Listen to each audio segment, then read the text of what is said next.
Cómo programar su mente para el éxito. Módulo 9. Todo lo que es y lo que será es el resultado de lo que sucede en su mente. Este es el concepto más impresionante que cualquiera haya descubierto.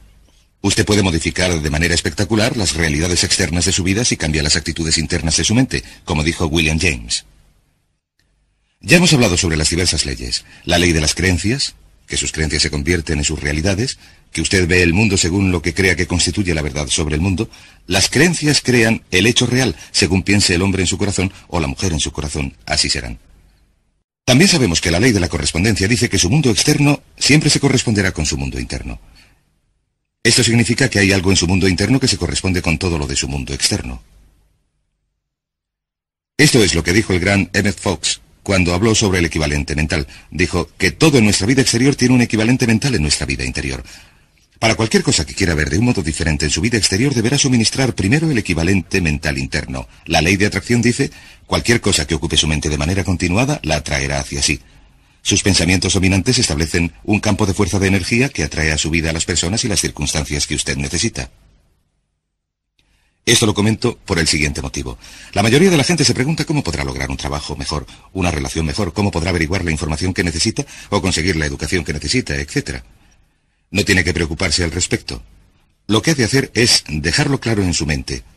Activar y penetrar en el flujo de estas leyes mentales universales y todo lo que necesite llegará a usted tal como lo necesite, exactamente cuando lo necesite y en la forma precisa en que lo necesite. Durante esta sesión vamos a hablar, ya hemos hablado antes, del autoconcepto. Hemos dicho que su autoconcepto es ese conjunto de creencias internas que determinan lo que sucede. Su autoconcepto es el resultado total de la suma de cada información individual que ha absorbido durante su vida sobre sí mismo y su mundo, y que ha aceptado como verdadera. Se convierte en parte de su autoconcepto. Su autoconcepto es el mecanismo interno correspondiente que determina lo que le sucede. ¿Qué quiere decir esto? Quiere decir que el cambio empieza con un cambio dentro de su autoconcepto. Todo cambio empieza cuando usted absorbe una información que modifica sus creencias.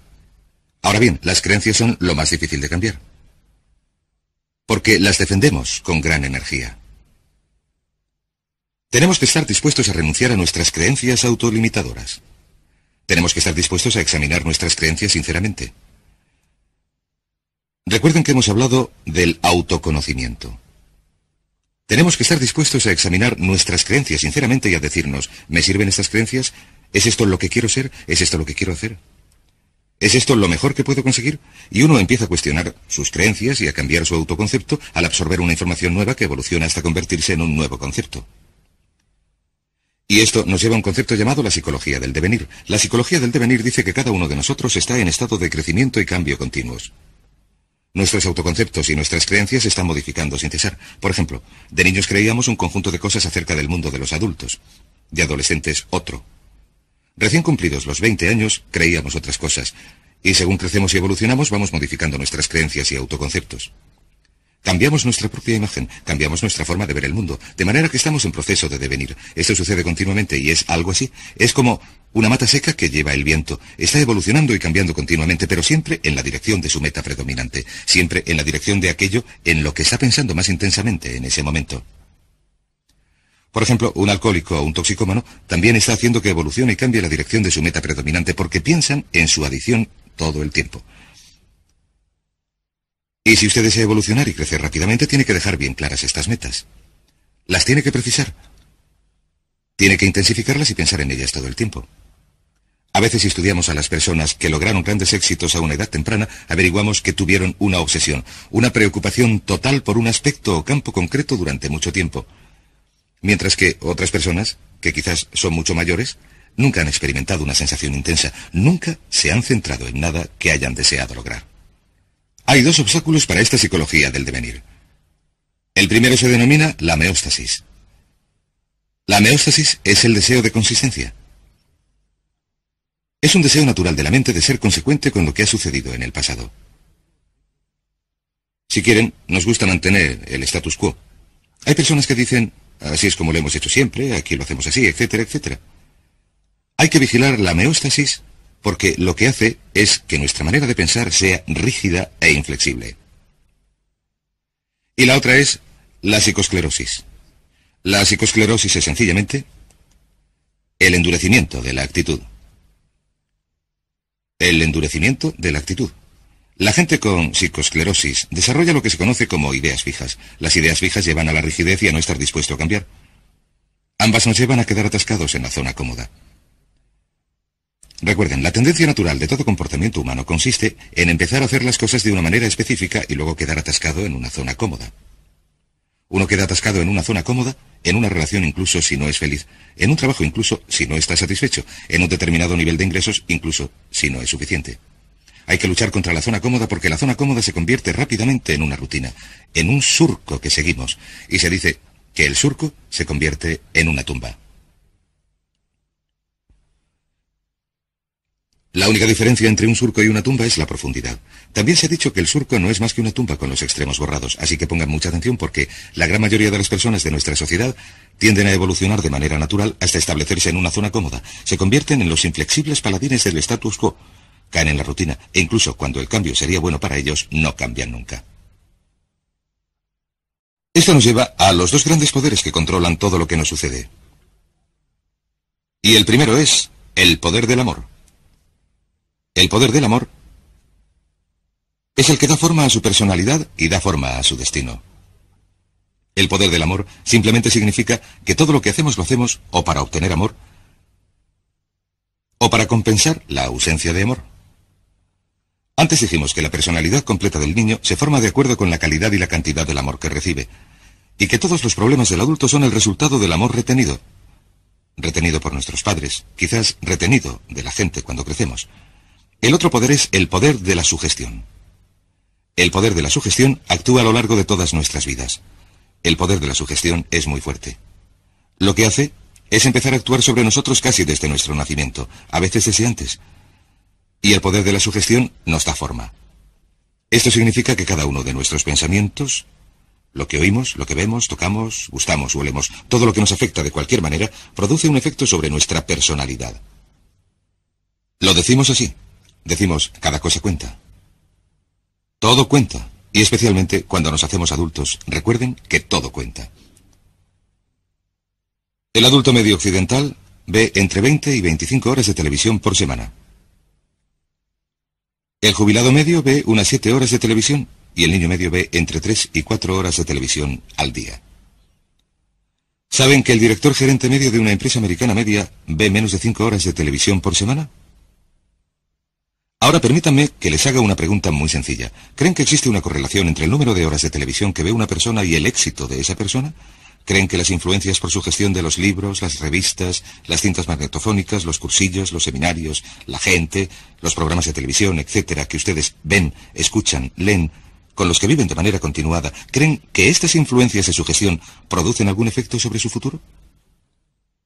Permítame repetirlo. Todo cuenta. Y deben hacerse esta pregunta. Es algo que aprendí hace años. Deben hacer esta pregunta. ¿Qué es lo que desean de la vida? Una vez que se hayan preguntado lo que desean en la vida, pueden mirar a su alrededor y decidir lo que es bueno y malo para ustedes. ¿Qué significa esto? Significa que todo lo que les acerque hacia lo que desean es bueno, y todo lo que les aleje de lo que desean es malo. Pero todo cuenta. Tengo un buen amigo que siempre estaba a régimen. De cuando en cuando, yo le pillaba comiendo tarta. A veces su comida consistía en 2 trozos de tarta. Y yo le decía, creía que estabas a régimen, creía que solo comías fruta fresca y verdura y comida natural. Y él me contestaba, pues claro. ¿Y la tarta qué? Yo le decía, eso no cuenta, me contestaba. ¿Saben que hay muchas personas que se quedan sentadas en casa viendo la tele 3 o 4 horas cada noche, que quieren tener éxito, que leen los chistes y las páginas deportivas, que leen revistas absurdas o no leen nada, oyen la radio, no hacen nada con su tiempo libre ni con su mente y dicen, quiero tener éxito, quiero tener más éxito? Y yo digo, ¿y qué de todas esas cosas que está haciendo y que le hacen perder el tiempo? Me contestan, eso no cuenta, pero desgraciadamente para la naturaleza todo cuenta. Esto nos lleva a algunas leyes que quiero compartir con ustedes. La primera ley es la ley de la costumbre. Estas también son leyes mentales. La ley de la costumbre es muy parecida a la ley de la inercia. La ley de la inercia dice que un cuerpo en reposo tiende a permanecer en reposo, a no ser que actúe sobre él una fuerza externa. También si el cuerpo entra en movimiento, tiende a permanecer en movimiento, a no ser que actúe sobre él una fuerza externa. La ley de la costumbre dice que sin una decisión específica por su parte para cambiar algún aspecto de su vida, la tendencia natural es seguir igual indefinidamente. Como dijo una vez un especialista en gestión de tiempo, cuanto más haga lo que está haciendo, más recibirá de lo que recibía. De modo que debe examinar lo que ha recibido y examinar lo que está haciendo y decir, ¿es esto lo que quiero? Seguirá en la misma dirección, a no ser que se decida a cambiar de forma concreta y específica. También hay otra ley que se llama la ley de la emoción. Y por cierto, antes de hablar de la ley de la emoción, permítanme decir esto. Alrededor del 95% de lo que hacemos lo hacemos por costumbre. La única diferencia importante entre la gente con éxito y los fracasados es que la gente con éxito tiene costumbres de éxito y los fracasados tienen costumbres de fracaso. Por ejemplo, ¿han oído el refrán al que madruga Dios le ayuda? ¿Por qué es esto? ¿Por qué madrugan tantas personas con éxito? Pues porque se aprovechan mejor el día. Y también porque madrugar les obliga a irse pronto a la cama. No malgastan las noches, que es cuando están más cansados y producen menos. De modo que vemos una y otra vez que los hombres y las mujeres de éxito se acuestan pronto y se levantan pronto. Tienen una costumbre de éxito. ¿Por qué no se acuesta pronto y se levanta pronto mucha gente? Porque son perezosos, no son disciplinados, no tienen metas que deseen con suficiente intensidad, no tienen costumbres de éxito. El 95% de su éxito lo determinará el tipo de costumbres que desarrolle. Si tiene buenas costumbres, conseguirá el éxito a pesar de los pesares. La ley de la emoción dice esto. Todas las decisiones que tomamos se basan en la emoción. Se solía decir, la gente actúa al 95% por emoción y al 5% por lógica. Uno de los grandes descubrimientos que he hecho es que la gente actúa al 100% por emoción, que no actuamos por emoción ni siquiera al 95%.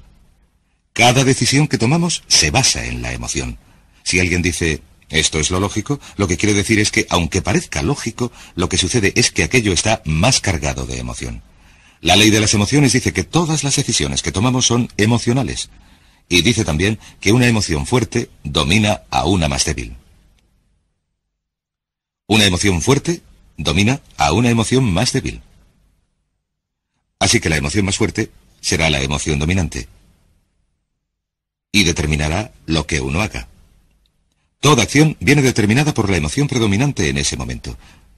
Según cuál sea la emoción más fuerte, si es el temor dominará sobre lo que uno haga. Si es el deseo dominará sobre lo que haga. Las dos emociones principales que luchan en nuestro interior continuamente son el temor y el deseo. Un campeonato mundial que se repite sin cesar. Nuestros temores nos retienen, nuestros deseos nos impulsan. ¿Cómo se hace para que venzan los deseos? Muy sencillo. Se usa la ley de la concentración y se piensa todo el tiempo en lo que uno quiere. Concéntrese todo el tiempo en lo que quiere. Se mantiene la mente fija en el deseo. Se preocupa uno totalmente por lo que quiere, como dijimos antes, y los temores tienden a disminuir. Pero piense en lo que piense, si piensa en sus temores o si piensa en sus deseos, la ley de la emoción es la que determinará sus acciones, y sus acciones determinarán sus resultados.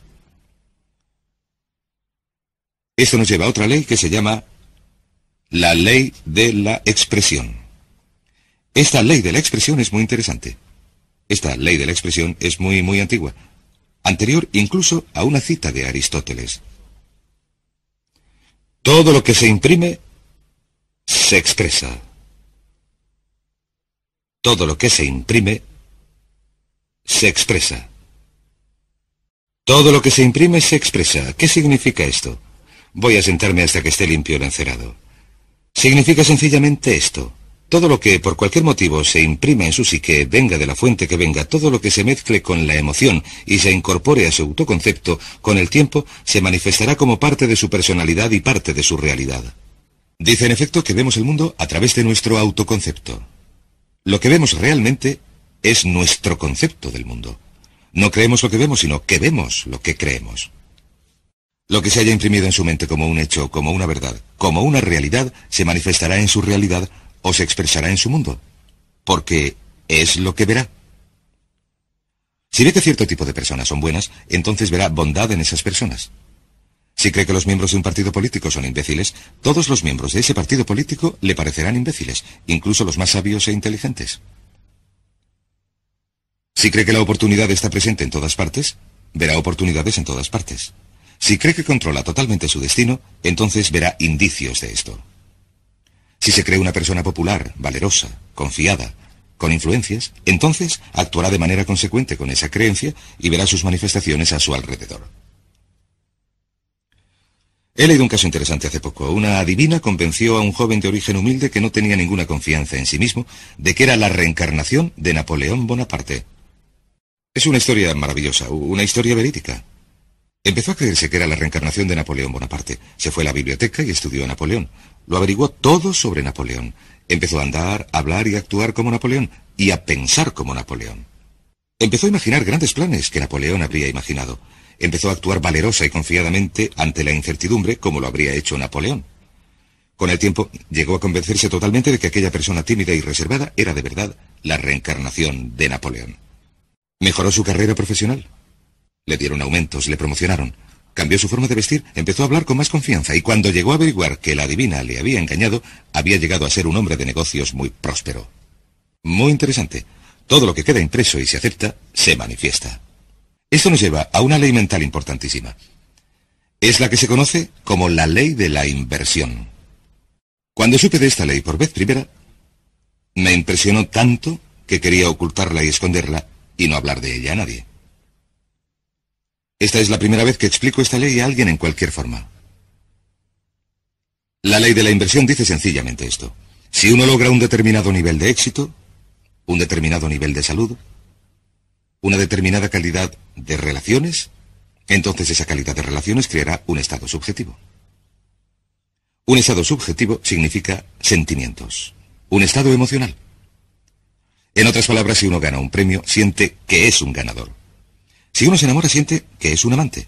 Si triunfa en los negocios, siente que es un triunfador. Lo objetivo crea. En otras palabras, la realidad objetiva o el hecho llega a crear lo subjetivo o el estado emocional. ¿Les parece que esto tiene sentido? En otras palabras, sucede algo. Uno se siente de maravilla, ya me entienden. Sin embargo, la ley de la inversión dice, si comprenden esto, este hecho por sí solo puede cambiar su vida porque ha cambiado la mía, dice que si uno puede crear de manera artificial el estado subjetivo o la sensación pondrá en acción las leyes de la atracción y de la correspondencia. Atraerá a su vida a la gente, las circunstancias, las oportunidades necesarias para crear algo objetivo que se corresponderá con lo subjetivo. Y el método es este. Es tan sencillo que es sorprendente. Funciona así. Cada vez que piense en algo que verdaderamente desee, imagínese que ya lo tiene. Imagínese que ya lo tiene. Parece un juego de niños, pero es potentísimo. Y lo único que les sugiero es que lo intenten durante un tiempo. Imagínese, cierre los ojos. Piense en ello. Si es necesario, póngase de pie, relájese. Haga lo que quiera, solo imagine que ya lo ha logrado y siéntalo así. Sienta que ya ha logrado el éxito. Como si ya hubiera sucedido en el pasado. Como si ya lo hubiera conseguido. No tiene que volver a preocuparse por ello. Ya ha logrado la sensación. Y si repite esa sensación una y otra vez, esta ley de la inversión creará esta sensación según se concentre más y más en la sensación. De hecho, la sensación empezará a modificar las cosas en su interior y en su exterior, y a impulsarle hacia su meta, o a impulsar su meta hacia usted, y el objetivo se hará realidad precisamente en el momento oportuno y en el lugar oportuno. De hecho, ni siquiera tiene que preocuparse por el proceso entre las distintas etapas. Lo único que tiene que hacer es retener la sensación de manera muy, muy intensa. Hablaremos de ello un poco más cuando hablemos de los métodos de programación mental. La ley siguiente es la ley de la práctica. La ley de la práctica también se conoce como la ley de la repetición. Dice que todo lo que haga una y otra vez con suficiente frecuencia se convierte en una nueva costumbre. ¿Quiere ser una persona positiva, entusiasta? ¿Quiere hacerse rico y próspero? ¿Qué desea de la vida? Sea lo que sea, si lo practica una y otra vez, con el tiempo se convertirá en una nueva costumbre, siempre que lo practique pensando en ello. Verá, se tarda unos 21 días en desarrollar una nueva costumbre. Hay que repetirlo una y otra vez durante 21 días. Lo que vamos a hacer como resultado de este cursillo y como resultado de lo que hemos comentado es pedirle o sugerirle que haga lo que llamamos el régimen AMP de 21 días. Esto quiere decir que durante 21 días le vamos a pedir que haga algo muy difícil, una de las cosas más difíciles que va a hacer en su vida. Durante 21 días quiero que centren su mente en lo que desean y que no piensen en lo que no desean. Centre su conversación en lo que desea y no hable de lo que no desea.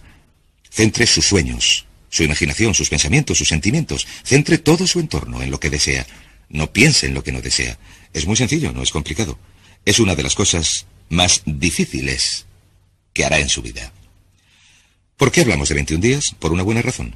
Verán, una gallina con un cerebro minúsculo tarda 21 días sentada tranquilamente, pacientemente, en incubar un huevo. A nosotros nos parece que si una gallina con un cerebro minúsculo puede permanecer 21 días sentada sobre un huevo sin observar ningún cambio, solo porque tiene fe,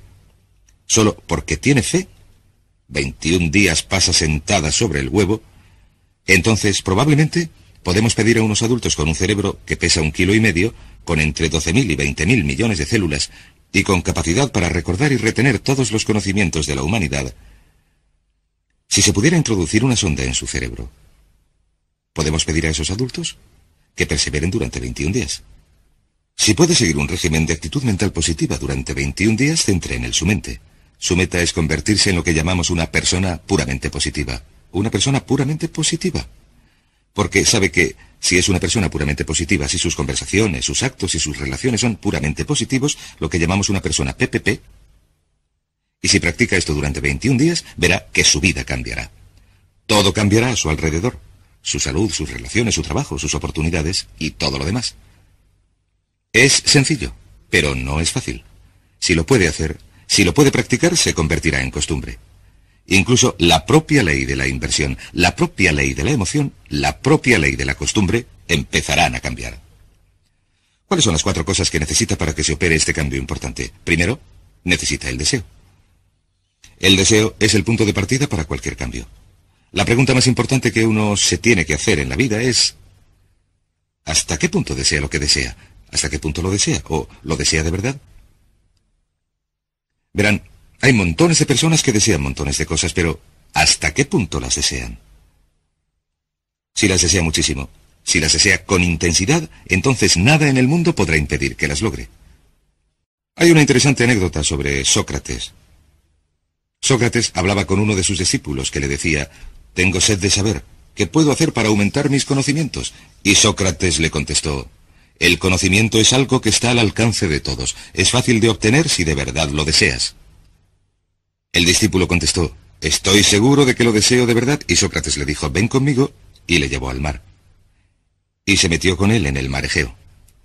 Estaban a algo más de 1 metro de profundidad, y Sócrates, un hombre muy fuerte, cogió al joven y le metió la cabeza en el agua. Y el joven empezó a luchar y luchar, a desesperarse. Y por fin le sacó del agua y le dijo: «¿Qué es lo que querías mientras estabas bajo el agua?». Y le respondió: «Lo único que quería era aire. Solamente podía pensar en el aire». Sócrates le dijo: «Cuando desees el conocimiento con la misma intensidad con que deseabas el aire, conseguirás todo el conocimiento que desees. Y cuando usted desee algo con gran intensidad, si tiene deseo, lo logrará». El segundo paso es la decisión. Una y otra vez, cuando viajo, me doy cuenta de que se produce un cambio de primer orden en la vida de una persona cuando toma una decisión. También me doy cuenta de que la mayoría de las personas son increíblemente indecisas. Son muy reacias a tomar decisiones, a restringir sus opciones. Son muy reacias a comprometerse en cualquier sentido, y al no comprometerse, se limitan a ir a la deriva. Desgraciadamente, se condenan a vivir bajo la ley del accidente. De modo que el siguiente paso es tomar una decisión muy clara, inequívoca, de que esto es lo que quiere y que está dispuesto a pagar un precio para lograrlo. Hay un librito muy interesante escrito por Michael Hernacki que se llama El secreto definitivo. El autor dice que la clave del éxito consiste sencillamente en esto, en que uno esté dispuesto a hacer lo que sea necesario, que esté dispuesto a hacer lo que sea necesario. Que esté dispuesto a hacer lo que sea necesario. Una vez que haya tomado la decisión, ha de estar dispuesto a realizar el esfuerzo adicional. Ha de estar dispuesto a hacer lo que sea necesario. Lo interesante es que nunca se ha de hacer todo lo que sea necesario. Sin embargo, hay que estar dispuesto a hacerlo. Y esta decisión inequívoca de vencer o morir, ese compromiso al 100% es lo que supone toda la diferencia en su éxito. La mayoría de la gente no está dispuesta a comprometerse de ese modo. Se retienen, dicen: «Lo quiero, pero no estoy dispuesto a hacer esto o aquello», o «No quiero cambiarme de casa, volver a estudiar, no puedo sacrificar esto», etc. He hablado, por ejemplo, con muchos padres que han hecho grandes sacrificios para que la madre se pueda quedar en casa con los niños durante los primeros 3 o 5 años de vida de estos. La gente les dice, estáis locos, necesitáis el dinero, no podéis viajar, no se pueden pagar las facturas cuando solamente hay una persona trabajando. Contestan, pero hemos decidido dar a nuestros hijos los mejores cimientos, la mejor base emocional, y creemos que esto se logra si la madre está en casa con los niños. Así que estamos dispuestos a hacer los sacrificios necesarios. Y por supuesto todos tienen que decidir por sí mismos en cuanto a los sacrificios que desean hacer. El tercero es la determinación. La determinación significa apoyar su plan con, por así decirlo, una fuerza de voluntad férrea. Una vez más, todos los estudios que he examinado, y a lo largo de mi vida he dedicado unas 30.000 horas a estudiar el tema del éxito personal y empresarial, es que la fuerza de voluntad férrea es de enorme importancia. Determinación y constancia cuando las cosas se ponen feas, estar dispuesto a perseverar frente a la adversidad. Ese tipo de determinación es esencial para desarrollar los nuevos modelos de pensamiento que garantizarán su éxito. Y por último, disciplina. Esta es mi preferida. Generalmente, esta es la única ocasión en el curso en la que hablo del tema, pero la disciplina es la llave maestra de las riquezas.